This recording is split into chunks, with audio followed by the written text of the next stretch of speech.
Today, I'll be doing an in-depth analysis on Netflix. First, I'll talk about the culture and its leadership, and then I'll move right on to talk about the financial numbers and whether I think it's at a fair price right now.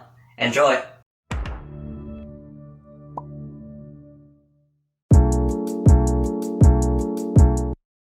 Hello everyone, and welcome to Bunny Billionaire, where I talk about money stuff. So I'll start right on and talk about the culture and the leadership, because the culture and the people are the lifeblood of the company, and it tells us how well the company can adapt to the future and challenges that we cannot foresee.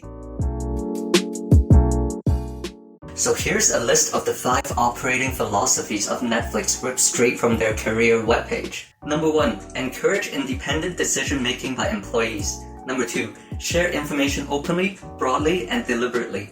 Number 3. Are extraordinarily candid with each other. Number 4. Keep only our highly effective people. And number 5. Avoid rules. Now that just sounds a lot like a bunch of corporate speak. Let me break it down to what it really means in terms of operations based on the research that I did. So point 1 basically means that the employees are given the freedom and responsibility to do whatever they want, even without first reporting to their boss, but they better be ready to justify their decision. To understand how this culture powered the success of Netflix, we can look back to 2011. Back then, Netflix was already successful, but it was known as a place where you'd go to watch reruns of old shows by other people, and Netflix wanted to change that. So in 2011, its chief content officer, Ted Sarandos, signed a deal for $100 million for the show House of Cards for 2 seasons, and he did that without even consulting Reed Hastings, the CEO. And to give this some context, just back in 2009, a couple years ago, Netflix signed a deal for $25 million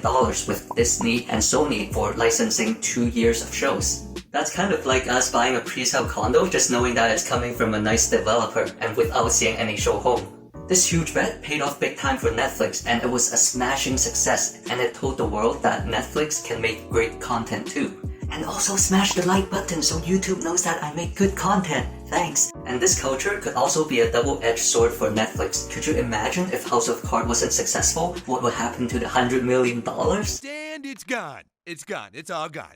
Poof. The second point is to share information openly, broadly, and deliberately. Any financial information about the company is discussed openly between anyone directors and up, and all the employees know about the subscriber number with Netflix. This tells the employees that they're trusted with information and also equips them with the right information to make a good judgment call, so that when the time comes they can make good bets like the House of Cards. But does information always flow the other way, from the employee to the boss? It can be sometimes against human nature to tell the boss that, "Hey, your idea sucks." And this brings us to the establishment of the next corporate culture for Netflix. To talk about this next culture, I need to give you some context first. Netflix right now is known for its streaming services business, but actually back in 1997 it first started as a DVD by mail business, and it was only in 2007 that it added its streaming services. And by 2011, the CEO Reed Hastings seized the opportunity in streaming services and wanted to focus on it. And he wanted to do this by separating the Netflix branding into 2 separate branding. The first one is Quickster, which would focus on the DVD rental business. The second one is Netflix, which would focus on streaming services. And each of the service would cost $8 each. This is effectively a 60% price hike. And he did it just a couple years after the recession in 2007 to 2009. This of course made its customers furious, and Netflix, from its 20 million subscribers, lost 700,000 subscribers, and its stock price plunged as much as 70%. Now that the customers have spoken, Reed Hastings finally realized his mistake, and he walked back the decision to split the service into 2 and remove the Quickster brand name altogether. And what's more, Reed Hastings realized that a lot of the executives actually have doubts about his plan to split the business into 2, but none of them dared to approach him to tell him. So out of this, Reed Hastings established the farming for dissent culture. Basically, this policy lets all the employees to ask their colleagues about his ideas and whether they think it's a brilliant idea or a stupid idea. So far, it looks like this policy is working pretty well for Netflix, as it hasn't made any serious mistakes up until today. The fourth policy is that Netflix only keeps highly effective people, and this means that Netflix runs its business pretty much like an NBA team, and it's not afraid to trade up any of its non-performers for a better person for the position. And this this culture started all the way back in 2001 when the company was facing financial troubles, when it was facing ramping operating costs despite having good subscribers numbers. Finally, on one fateful morning in 2001, Netflix announced to all its employees in the parking lot that it would fire 1/3 of its employees. Of the 2/3 that remained, they went on to achieve more than what the original number of people couldn't achieve. And out of this, a culture of team, not family, is born. Basically, Netflix would pay top dollars in the market to acquire talent, but it also wouldn't hesitate to fire anyone if they're not performing. Just imagine working in the Netflix office. Any day you could get called in by your boss and he would tell you, "You are the weakest link. Goodbye." At first, this culture for Netflix sounds like a recipe for disaster, as people would fear for their job every day and build a highly unstable team. But then when you look at the statistics, Netflix turnover rate is sitting at around 11 to 12%, which is in line with the industry statistics. And on top of that, when ex-employees are interviewed, a lot of them give the answer that, "Yeah, it's really tough to work there, but I'm really glad I got to work there for a little while." So it sounds like by being really open and frank about its hiring policy, Netflix is attracting the right kind of talent that would embrace this sort of culture, and it's building a highly efficient team. Netflix's final culture is to avoid rules, which has allowed it to make big, unusual bets like the House of Cards and let Netflix grow at a breakneck pace within the US domestic market. However, as Netflix expands into the international market, this might also be a double-edged sword as it clashes with the foreign cultures. For example, for the Chinese market, Netflix has yet to make any major headway as it struggles with the government censorship, adapting to the local audience taste, and also facing major competition locally, like from iQIYI, Youku, and QQ. Now, let's talk about Netflix CEO and co-founder, Reed Hastings. It's hard to pick bones with him because almost the entire success of the Netflix company can be attributed to him. Sure, in 2011, he almost sank the company when he decided to split the Netflix business into a DVD rental business and streaming services business, but that has since long passed, and the Netflix stock price has soared since then. As a co-founder of the business, Reed Hastings is obviously a leader of great foresight. It's hard to imagine now, but back in the 1990s, people actually had to go to a physical DVD rental store so that they can rent movies and sit at home to watch for the weekend. And Reed Hastings, seeing an opportunity here to provide people with a more convenient way to enjoy videos, started his DVD by mail business in 1997. At first, the market doesn't realize the full potential of the Netflix business, but Reed Hastings knew he was onto something. And in the year 2000, he tried to sell his company to the largest DVD rental chain store at the time, Blockbuster, for $50 million. But the CEO of Blockbuster just outright rejected the deal because they considered Netflix to be a niche player. And this would turn out to be a classic David versus Goliath story, as Netflix went on to become a $200 billion market cap company, and Blockbuster, well, they're busted. Reed Hastings is also a great leader that would admit his mistakes and also learn from them, as it can be seen when he walked back his decision to split Netflix into Quickster and Netflix, and he also established the farming for dissent culture to catch his future mistakes. And it's also nice that he has a sense of humor, as later he held a little ceremony where he burned a t-shirt that he wore during the Quickster announcement. And in fact, we think that the DVD service needs its own brand so that we can advertise it. So we've named our DVD service Quickster. On second thought, maybe he just hated the look. So in summary, I think Netflix has a great leadership that can learn from its mistakes and also anticipate problems in the future. And its strong and distinct culture has proven to be successful in the past, but it may be a double-edged sword as Netflix expands into the international market. Now, let's talk about the financials. We'll start with talking about the subs because the entire Netflix model is built around subscriptions. We can see here that across the board in all major markets, the Netflix subscriptions have been increasing. It does look like the membership addition is slowing down in some regions, but the growth rates are still decent.